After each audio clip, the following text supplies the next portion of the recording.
Julian, welcome to the Easy Conversations podcast. Thank you for joining me today. I'm really excited to have you on the show. Really inspired by your story, and then we've also had the opportunity to chat before. Definitely appreciate what you're bringing forward in terms of speaking the truth, and that's something I've really spent a lot of time reflecting on, because in the world we live in today, there's so many consequences that come with speaking the truth. And I believe everyone's version of the truth is different, but it allows us to almost have a compass in our life that directs us. And if we don't have that, then we can be lost at times. And there's always things that are trying to take our attention away from the truth. So I'm sure we're going to explore all of that. But before we jump into our conversation, I do want to give you an opportunity to share with the listeners a little bit about yourself, who you are, and what's brought you here today. Thank you, Furkan. Thank you for having me on. It's a pleasure to be here. And I too look forward to exploring this, speaking the truth, which is a core part of, obviously, I believe, a responsibility as human beings. But we'll get into that, I'm sure. I'm British born in London at an early age of 2. My parents moved to sunny southern Spain to a town called Marbella on the Mediterranean, just north of North Africa. You can see the Atlas Mountains from right there. You can see Gibraltar. It's a magnificent view. It's like the bottleneck of Europe. Very beautiful place, culture, cuisine, wine, you name it. Just a beautiful place just to enjoy life. Spanish life is very good. But when it comes to speaking the truth, that's an interesting subject even to put in context there in Spain, and how those things are, we could say, controlled or averted in order to live a certain way and a certain lifestyle. It's a journey. No matter where you are, context is always very important to that expression. My journey has led me from Marbella, Spain to New York and then to California and back. I went on a wonderful transatlantic voyage, and that was nearly 30 years ago now. And I've been in the United States since then. And again, here in the context of American laws and the framework of the Constitution, it gives us another view or another ability to express and speak the truth, which is different to even where I come from. So looking forward to the deep dive. Yeah, no, I appreciate the background there. And so what does the truth mean for you? Because sometimes people can use, quote unquote, the truth as a form of abuse, or even use it as a front to deceive. Or I think the human condition is, not that I think over time I've come to understand, we're all flawed, but then we're also susceptible to falling prey to the need for power, lust, greed, and sometimes that can divert our attention from the truth. So what does it mean for you when you speak of the truth? And one of the other things you shared with me was the testimony of faith, right? So how does that tie in to your, I guess, North Star, as if we were to speak of it that way? Absolutely. The truth for me has always been fundamental. I don't know why, meaning since being a child, I always was drawn. The truth is what mattered. It always mattered. Saying what was true mattered. And like I said, I'm not sure why.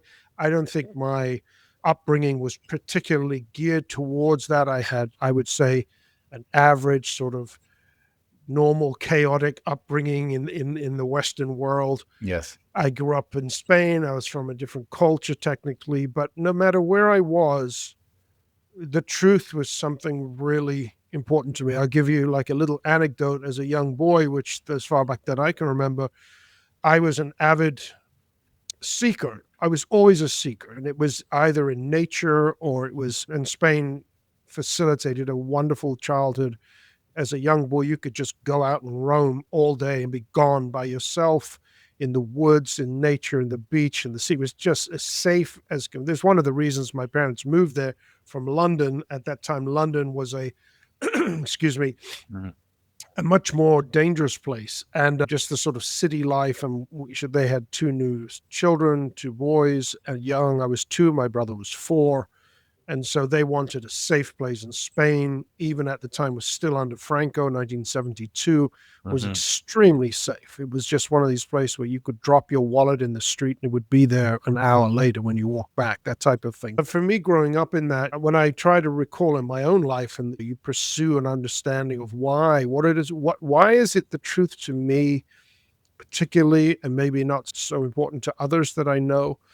I don't have the answer to that yet, except I knew that I loved the truth. And the anecdote is this: as somebody who was always turning over rocks and collecting bugs and creatures and just fascinated with nature and fish and under the Hmm. sea. And my mother used to say I'd come home and sit on the couch, and within a few minutes there'd be bugs and creepy crawlies crawling out of my pockets. That type of picture that she gave. But I can remember going to school once, and it was a science class. I might have been 7, 8, 9 years old, not more than that. And I could have been, I think, about 7 realistically, if I'm right, but I'm not too sure. And the Hmm. science teacher was talking about spiders. And she was saying, oh, these insects, these spiders and these insects. And I was just studying spiders, and I had researched, and they were not insects. They have 8 legs, and they are called, at that time, I thought it was like an arachnid or something. It's like an arachnid. And so the teacher's going on about spiders and insects, and I shut up my hand and I was like, "Excuse me, miss, you're wrong. Basically, they're not insects; they're arachnids." And I got such a fierce response and such a like for humiliating the teacher. All I got was I was castigated, and Hmm. it was like you're made to feel ashamed for even raising your hand and daring to challenge the authority in the classroom. And I'm like, but it's true. It's like they're not insects. They got 8 legs.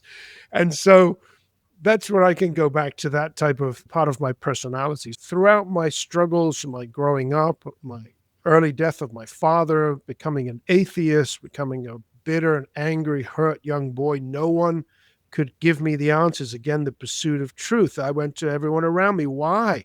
Why? Where's my father? Why did he die? Where's he gone? What's happened? All the why I was constantly, I wouldn't say demanding in the sense of like this, but I was always asking questions, and I used to get brushed off all the time. Yeah. And so no one could, and so the pain of losing your father, no one giving you good answers, explaining life and death and eternity or nothing, because it was a totally non-spiritual, non-faith environment that I lived in. Yes.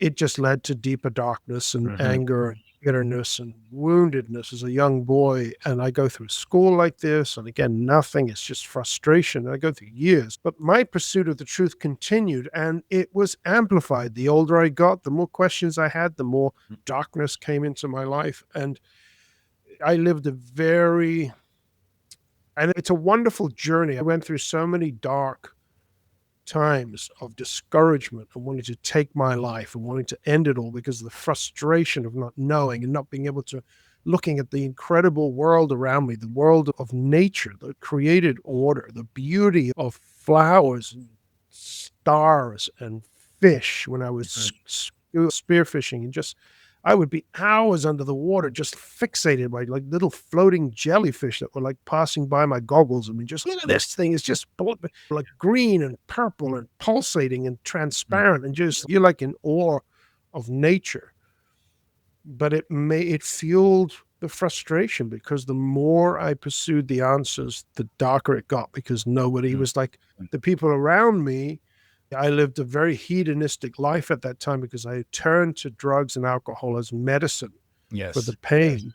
And the people that I knew, my brothers, and it was just a foreign community. We had bars in Spain as a young man. I was my first businesses. I walked out of art school and I just thought you just fall into this world. Hmm. And they were like, because we were all like getting stoned one day, I stood up and I'm like, there's got to be more to life than this. And they were like, shut up, Jules, shut up.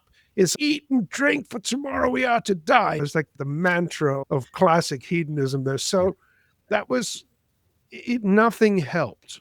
The chemicals numbed the soul, the Yes. drinking numbed the soul. but the questions lingered. And my conversion, a dramatic encounter on a mountain in southern Spain, coming to faith in God. This is on my father's side, I'm Jewish. On my mother's side, I'm Gentile. So I came to faith, and I had a revelation on the mountain just alone. It was like God knew the time was right before I take my own life. It was like he needed to show up and intervene, and he did. And through an acorn, contemplating nature again, I get the revelation that God, the creator, the designer of all things, is who made this thing. And I was like, no one had ever planted that idea in my head. No one had ever. My mother used to say to me, "Oh, she's a very English lady, like the Queen," and she would be like speaking very precise English. She'd say, "Oh, you need to have faith," and I'd be like, "Have faith?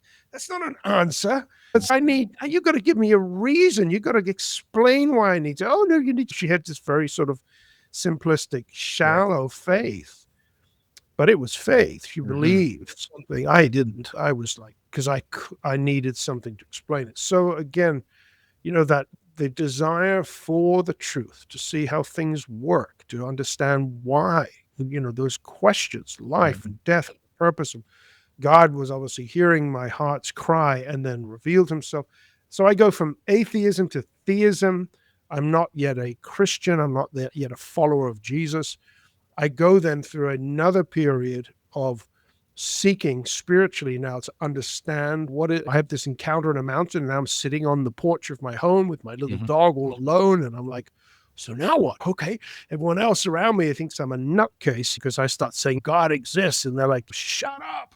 Before you're asking this, now you say it was crazy what I went through. And then I have these people turn up on my door. It turns out to be a cult. It's this group called Jehovah's Witnesses. I have no idea about them. I didn't know, but they were being used by God. They turn up on my door with a Bible. And I'd never read the Bible in my life, never knew nothing. And so I'm like starting to read it. I get full blown. And listen, at that stage where I had blown off all restraints in my mind and my heart, it was like a steel trap to bring me to the path of sanity. But several years later now, I'm studying. I start to really see a lot of problems with this organization I'm part of. This is in Spain. And all alone, studying the Bible and the New Testament, I'm going through it word by word. Again, my hunger for the truth back then led me to meet a guy, an older man who was a renegade member of this organization, who said, look, don't read their stuff. Read the Bible by itself. And he got me these Christian books, these encyclopedias, these dictionaries, theological dictionaries. He showed me the inductive study Bible method, Bible study. And I was like, again, this hunger to try and understand it. I used to look at the Bible, I'd read, I couldn't understand a thing. It just didn't make any sense. But suddenly, he helped me to begin to take it apart, word by word, understanding its original language. And once he showed me that, I was like, I just shut the world off. I hid in my little room, was a missionary. I put earplugs in my ears. I'd be gone all day studying word. Oh my God. Finally, I found the mechanism to dig and mine the truth. And it was remarkable. But the problem happened, and this goes to the subject that we're talking about, which is I then have this encounter with Jesus, a living resurrected. Before, these guys, they have this cockamamie gospel that's their own stuff. I'm reading the original text, and you've probably heard the expression born again, and people, I've never spoken to a Christian before. I'm just alone in my room studying, and I get a visitation now after studying the gospels. I get to the crucifixion, and I basically get a challenge from in my head. I get a challenge as I'm studying it, because their religious system is this system of do's and don'ts. You're basically trying to buy your way, and you're trying to do enough and get enough. So I get this challenge, which is the crucifixion of there's three men being crucified. And at this one point in the conversation, as they're dying, one of them has a change of heart, and he goes from insulting to suddenly saying to Christ, Lord, when you get into your kingdom, remember me. And Jesus turns to him and says, "Truly, I say to you today, you will be with me in paradise." And that moment was like an instance with this crook, this criminal, murderer, whatever he was, is Mm-hmm. crucified, and yet he suddenly is a redeemed person. And so I get a question. So what did this guy do to get saved? How did he save his head? He's like wriggling on the cross. He's nailed to this tree. Can't do anything. He can't do anything religious. He couldn't do a single thing. Yeah. So I share this because my pursuit, again, at that point, so hungry to understand what I had been introduced to, but I couldn't fully understand. I had to take it apart, which I did, brings me now to this incredible experience. I'm born again. I have this visitation in this study. I don't know what's going on. I'm all by myself. I'm like, oh my goodness, it's like someone is following me around. It's like God's presence was so overwhelming. I was Mm-hmm. so now the problem becomes that the scales of my eyes fall off, and all the lies and the distortions. Again, going back to that subject that the way you introduced it was very important, I think, because the way that people will then manipulate or distort the truth to get there, whether for power or for money or to deceive people. I don't know, because I don't get that. But Mm-hmm. I suddenly am confronted with this whole system of deception that I'm in. And I get this understanding. Oh, what do I do? Well, I stand up and I start preaching it. I'm like at the pulpit, and I'm not just late. And these people that were once my friends, they turn into all the like the elders and all these guys. They're Yeah. like wolves. They're like, they're gonna get this guy. If they could have burned me, they would have burned me at the stake. They were so enraged. And then persecution, and then I flee, and I have to run away, and I have to write this big thesis and denouncing all their distortions of what's clearly in the Bible. And Mm-hmm. I only found it out because I'm studying it word by word. I'm like, it's right there. It's not. I'm not making it up. It's like there. Yeah. So that's a sort of a sketch of my background of faith and the pursuit of truth, love of the Yes. truth. And right then, that I think was, other than different times in my life when I had stood up as a kid and suffered this backlash, that JW experience was brutal. They came after me. They came Mm-hmm. off. They wanted to wreck my testimony Mm-hmm. so that I wouldn't be able to deceive anyone from there. They rapidly try to close you off so that you can't impact any. And I'm like, I'm not trying to do anything. I just want to be true to what's true. So speaking the truth is always and always, as we come to a better understanding, we come to a revelation, it's just a price. It's just a Mm-hmm. price attached to it Yeah. always.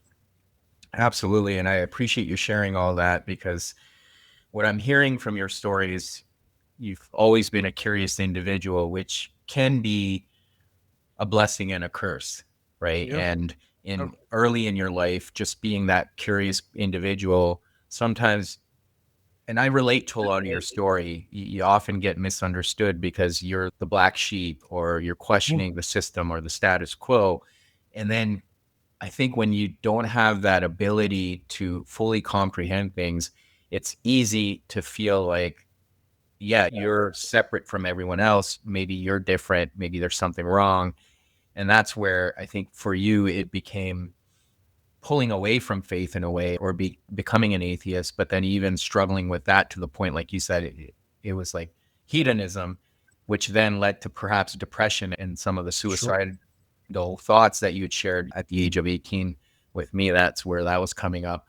And I bring that up because I know for me, when I was tested in my 30s, much later than yourself, but in my 30s, again, very similar in the sense that I associated faith with the representation I was seeing in people.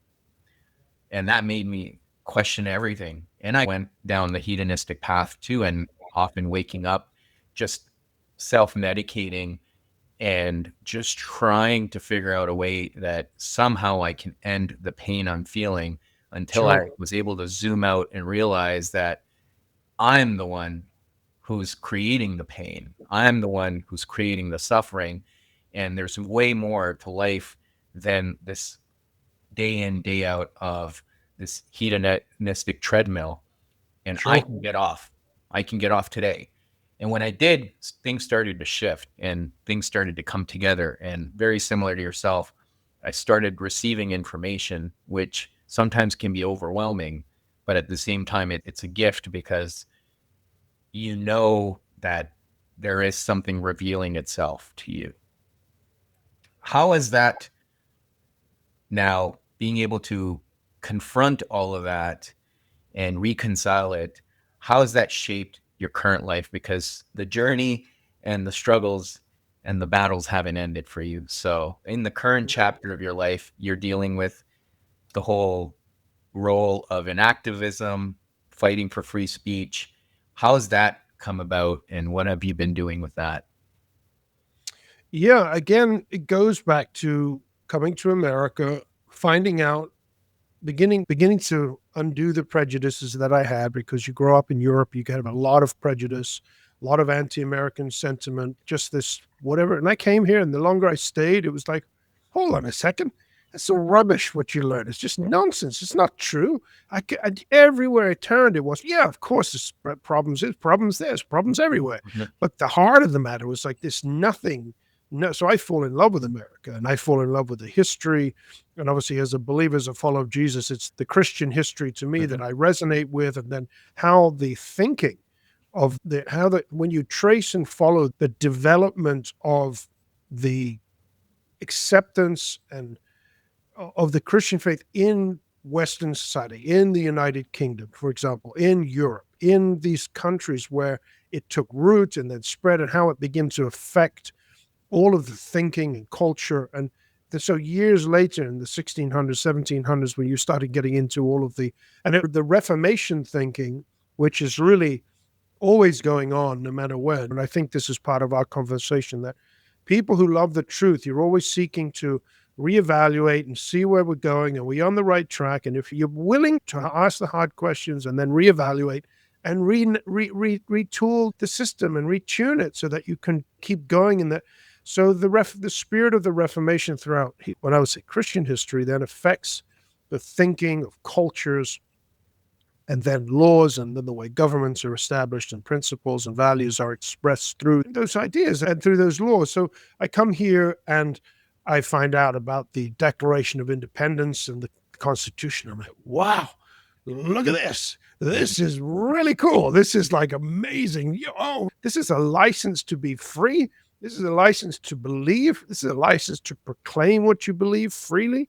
So what do? I then go into that mode of then using this license to say, yeah, I can right up to the edge of where it says you can go. I'm going to walk right up to that edge, and I'm going to take advantage of this incredible freedom that I've been given. Truth and freedom, they're all hand in hand. You can't have Mhm. one without the other. It's Mhm. remarkable. So that course, again, now would lead me continually to conflict, because as much as the documents can say this, that, and the other, human beings, for whatever reason, either love or dislike what it actually means. And people will respond differently to it. I'm going to be like, this is great, Mhm. wonderful. This is freedom. The spirit was, this is freedom to believe and to worship as you wish, as you believe. Others, oh, well, we don't know about that. We can use this license for all sorts of licentiousness, and we're going to use it for all sorts of wicked purposes. That's the Mhm. difference. So you then come up against this without realizing it. You're not looking for it, but you begin to proclaim freely what you believe. And it just brings the unintentionally, and you're not looking for it, but it brings this clash with people who see it very differently, or who may not want that type of expression under this freedom that we're given. So I began to experience that very early on. And then you begin to understand the status quo, and that people who really, they live here, but they love the ideas of it, but they really don't want to live it. They want it. And then if you say, no, we really need to live this, and really, they're like, no. And then it's constantly setting you apart, that you're realizing, right, there's no law forcing people to be free. This is a Mhm. law giving the people the choice to experiment their greatest desires and dreams, express themselves and grow. Some people are like, no, we're just happy just to cap it right here. And so When I look at my life, and I said, I always, because of my nature, I always end up in some situation where you are seeing the compromise of truth in a place where truth should, it can be churches. And in my life, my experience in churches and seeing, Mm. and it doesn't matter where you are, it doesn't matter what power, as you mentioned at the beginning, and power, the lust for power, people whose interior needs are not the truth, but they need to define themselves by having a title or being this or showing that. And all that stuff has never been important to me. It's like, I Mhm. love the truth. And then you constantly are clashing with those who I think they camp at a place of comfort, and you come along and what you say begins to make them uncomfortable because it may mean they've got to pick up their tent and Yes. move a little further down the pathway towards freedom.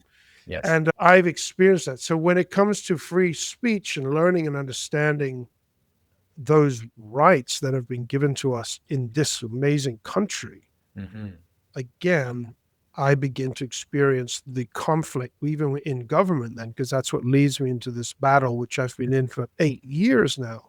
And I had prior battles, I had other stuff leading up. And the thing is, I don't look for it. This is the weird thing.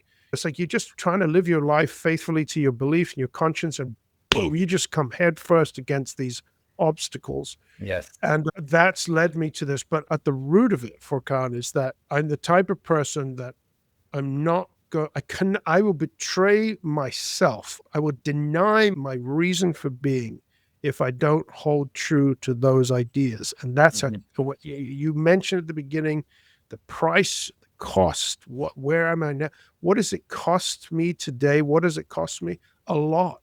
Friendships, relationships. You get uh, how can I say, you get slander is a lot of the time, but you just people, they misunderstand. Hmm. And it's, I think part of the reason is because they're not interested in finding out more than what they either want to believe or Hmm. already accepted as a, and it's because their own, and they just, and so you get misunderstood and then rejection.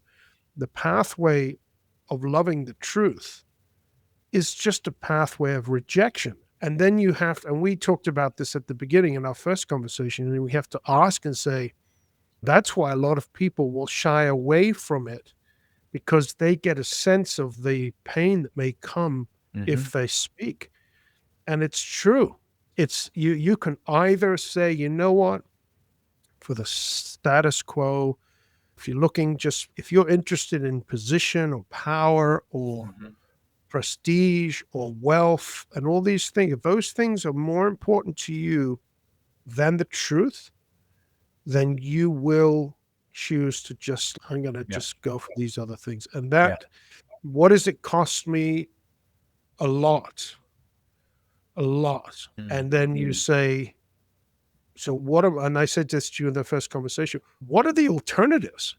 If the truth is the truth, if it is the most beautiful, liberating path, understand that is everything that makes the human being tick the way we should, then that to me is everything above everything. And I couldn't care less about the other stuff. I couldn't care less. And so I don't have the stuff that maybe people have who have not, you notice I don't, you don't get it. You get, this 8 year journey has been mockery and ridicule and in these high echelons of, because I'm dealing with this prestige of which is the Smithsonian Institution. I'm just like, I made a decision because I know that I have to do this because I know that it's true. I know that I'm right. And it's not doing it because of any self righteousness. It's just doing it because it's the truth. My conscience doesn't give me an alternative other than just compromise. And I'm like, I don't know how to do that. I really Hmm. struggle with that. No, again, appreciate everything you're sharing here. And a couple of questions that are coming up for me. One is, how much of it is your creative side that brings that out in you? I think a lot of people that have that creative capability or this need for artistic expression often will push the boundaries. So I wonder how much of that factors into your pursuit of the truth and this tendency to resist that's obviously been a part of your journey and story, and especially over the past 8 years. So there's that piece. And then there's the other question I find sometimes when you're going through the price you have to pay as you're sharing, Yeah. that can again bring about doubt. And I know for me over the past few years, I've turned more towards God now because I know in the past I wasn't, and that wasn't serving me. So, how much of that has played a role in your ability to find the strength at times that's needed in these types of pursuits, but also recognizing something I've learned recently too is when it gets too much and I know I'm exhausted or I can't push any further, there's also, it may seem passive or it may seem courageous in a sense that turning it over to God as well, that, you know what, I need your help on this one because I think I'm exhausted. And sometimes it's the little wink I get or something, some opportunity comes out of nowhere. And I'm like, okay, I asked for help when I needed it. So I know I'm throwing a lot at you here, but just wanted No, to. but that's good. And it's true. And I'll start with the last point first. And 4 months ago, January, February, March, I was in Spain since the fall of 2023, where I grew up. My mother got very sick, Mm, and then she passed in October of 2023. My wife and I, we were there.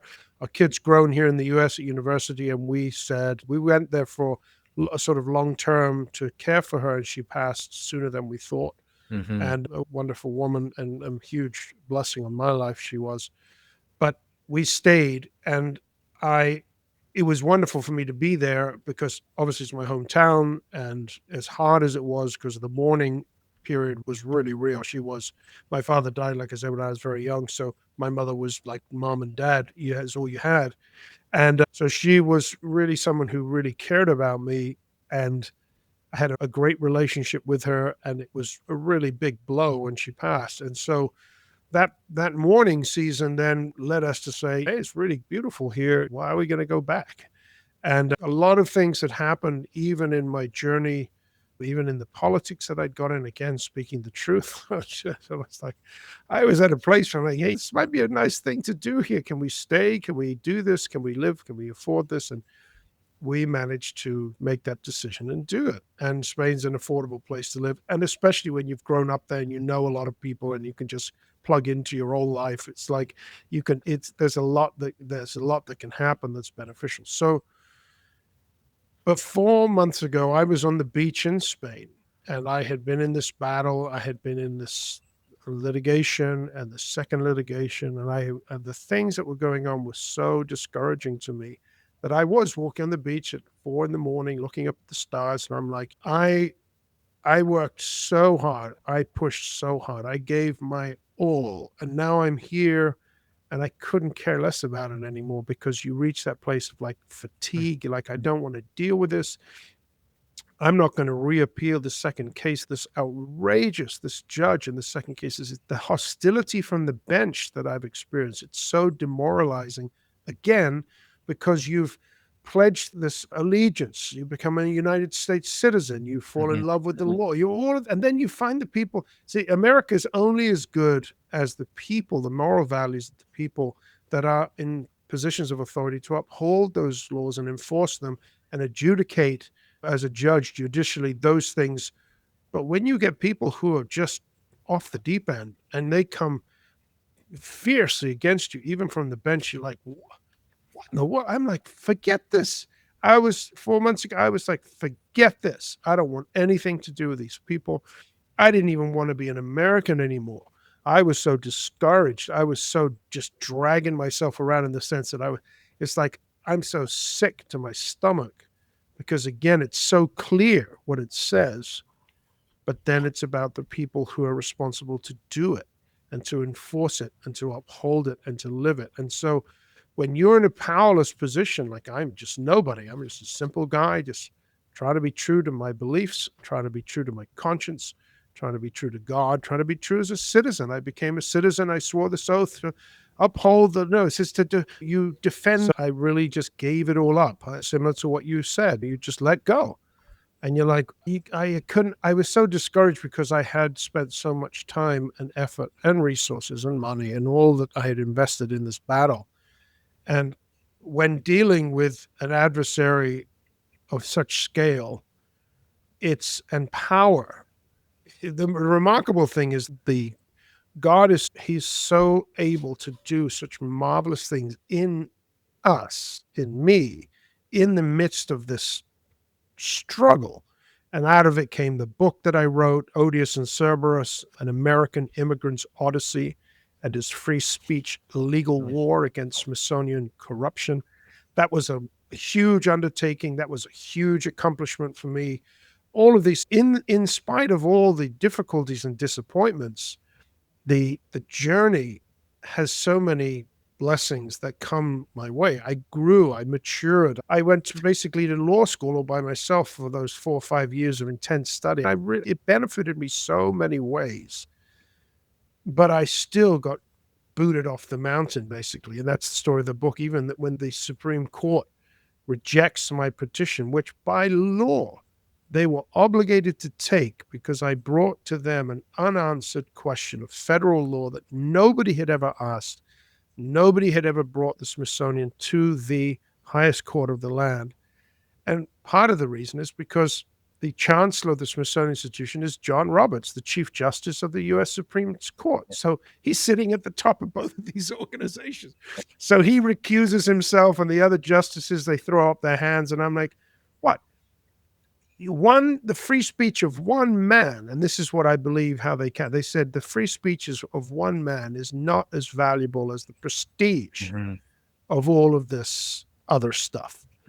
And that made me furious. Everything that I read, every lawsuit, every case law, I read the most wonderful opinions, so many marvelous opinions. And yet this happened. So all of that is behind me. I'm in Spain. I'm in that state. And I'm like, I'm throwing up my hands. I'm just going to be here. Circumstances changed for kind of within months. I'm back in the U.S. And within weeks of me being back, my case and the issues of my case are national news. And it's when the president is trying to fire the director of the Smithsonian that I was suing, the woman, Kim Sayet. And the reason was my case was number 4 on the president's list to fire this woman. And it's wow. And so I'm getting now the media attention and the phone, the Washington Post. They did they did 2 really honest articles that were like, when you talked about, you said you reach the end and then you ask, and then suddenly little things suddenly happen. And you're like, wow, they're really out of your control. I think that's the most beautiful part of really being free, because then you're not in control in the sense that it's not, I fought, and then suddenly these things happen because they happen organically. And those are wonderful. They were life-giving to me. I was like, really? I was like, no way. I couldn't even imagine this. And then it escalates even more. And then the woman that I've been suing for 8 years in 2 lawsuits, and she is the antagonist of my book from the first chapter all the way through. She resigns. And it's like scandalous, and oh my goodness. And her resignation and what happened gives me grounds to file a 3rd lawsuit, which I've just done. So it was like, wow, they just handing me this, just like, here. And as much as I go through these terrible like disappointments and discouragements, and I've gone many times I've gone in my life to saying, if I just stay away from everyone and everything, far enough away, I won't have these interactions that will then provoke my need to engage, and I can just be disconnect. And I've gone through that. You just want to cut out yourself off from everyone so you don't have to be provoked into this battle. But that's not God's will for my life. His will is, no, I've made you like this for a purpose. Now go. I'm going to put you right back in the fire, right over there. And so he sticks me right back in the midst of it. And I'm equipped. I've never been more equipped. I've never been more Like I grew up, so I matured so much that I'm really ready to do this now better than I ever have done before. And I can't but thank God and praise God for helping me grow into the person I've become today with my shortcomings, my faults and failures and falling on my face, all the brokenness. And this is the for how the Christian path is to me the revelation of my condition that I can continually bring to God, and He continually is like in the process of restoring and healing and forgiving and redeeming and changing me. And yet that will never end on earth, but it is the journey that I have embraced. And it's produced such life changing fruit in my life that I can see. Like I'm talking to you now, I think I was this hopeless kid, just stoned, drunk, driving, just like a hope, just desperately hopeless.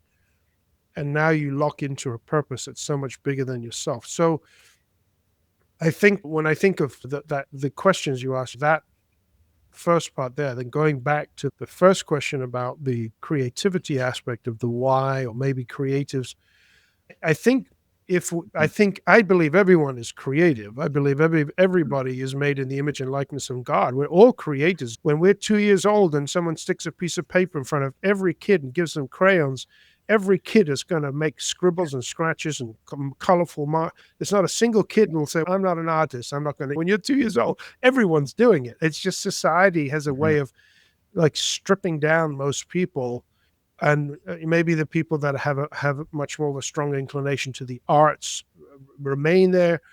But Mhm. I think a lot of it's just culture and upbringing, because everybody is creative. We're made in the image of and likeness of the Creator. We're made to be like Him, and it might not be that you paint but you write, or it's music, or it's cooking, or it's mechanics, or it's design, there's so many marvelous ways in which we experience being creators. And so, if I'm operating in that mode, maybe it's because you want to see things from a different perspective, or is it you always taking Yes. the one view and you're like, what does it look like this? Or how about like this? How about like this? And so every facet then is creating questions. And then in me, when I think of my childhood, taking apart stereos and anything that I could dismantle because I wanted to see how it worked, that just was me. That was just my inclination. My grandfather was an engineer. On my mother's side, he was also a painter. He was also an artist, but he has a career. So he was an engineer artist. And I got that very strongly, I think, definitely from him. It goes to that question of why some are determined and insist on dismantling the system to understand how it works, to see if maybe it could be done better, as opposed to those who just they're happy with the status quo. And I Yeah. don't understand that. I really don't. I really don't. It's I think constantly we have to constantly be looking to see. Obviously, we want to grow, we want to mature, we want to get closer to Mhm. like him Yes. and less like us. I do. Um, but I think for kind of goes back to the simple realization that it's costly. There's a sacrifice attached to it all the time, and it's painful, and it's not popular, and it doesn't produce celebration. It doesn't produce people going, maybe if I win this battle after all these years, if I really win this in a big way, it's like when Yes. David, the shepherd boy, goes up against Goliath. He's an unknown shepherd boy. His brothers mock him and ridicule him, but he goes there and he's incensed at the evil. I'm going to do this. This is the right thing to do. And they're like mocking him and jeering. And he goes up there and he does what no one else could do. And he does it. And once he did that, then everybody's, "Hey, David." And then they hate him because now they're all cheering for him. So he can never win with the status quo like this.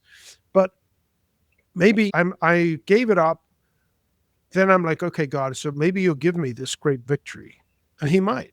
He really might. I'm not in control of that. I just have to keep banging on the door the way up that I'm doing it. So rewards in this world, my experience, I don't know other people, my rewards are the way that he has changed me as a person. It doesn't figure in any way of accolades or celebration. What I'm doing, people just they think they're incensed. I've had people literally scream in my face, "How dare you sue the Smithsonian?" It holds a pseudo sacred place in American culture where it's like a religion. It's like the Catholic Church in Spain.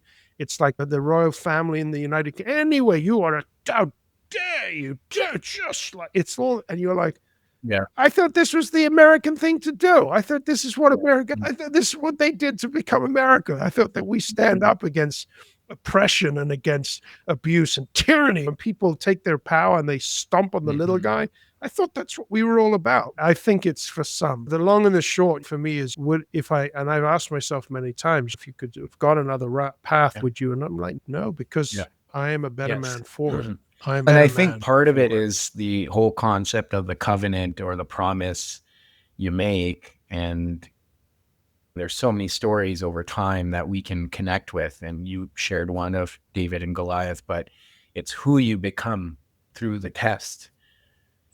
And obviously, as we're embarking on that journey, we don't see it. And that's where the doubt creeps in. You feel weak. And we've shared our experiences of being like, okay, I'm ready to give up here.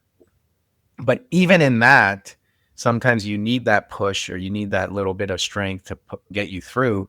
But like you said, the reward is in who you become through the experience. And we obviously don't know that. And definitely appreciate that piece. And I think that's a lovely message. And in terms of advice for creative resilience, what would you offer to people?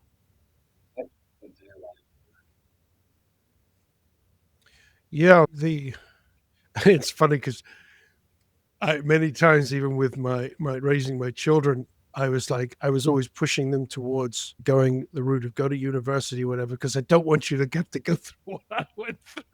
Try to give them as more stability, maybe, or something. You just don't come down this path. Just be kind because they're your kids.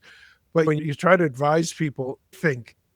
And again, it's what is it that you want? If you're looking for fame and fortune and celebrity and things and shiny things and lots of things and all that type of stuff, if you're looking for that, this is not the advice. This is the wrong advice. I can't advise you. But if you're looking to discover what I believe is the engine is what makes the world tick. It's without those values, those absolute values, everything has to line up to it in order to function. Technology can't function without truth. Everything, watches, everything has to be engineered on principles of truth and precision. Precision can't exist without truth. Truth is the plumb line. And it's the very, very core of the faith that I embrace. And this is from the point of view of a Christian. And it's the most remarkable thing that I discovered in my journey, because before, as I sought the truth, I thought the truth was a doctrine or a series of points of true knowledge, or it was a philosophy, or it was the truth was a book, or the truth. And yes, there is truth in those things, and there are many of those things that are true and can be called truth.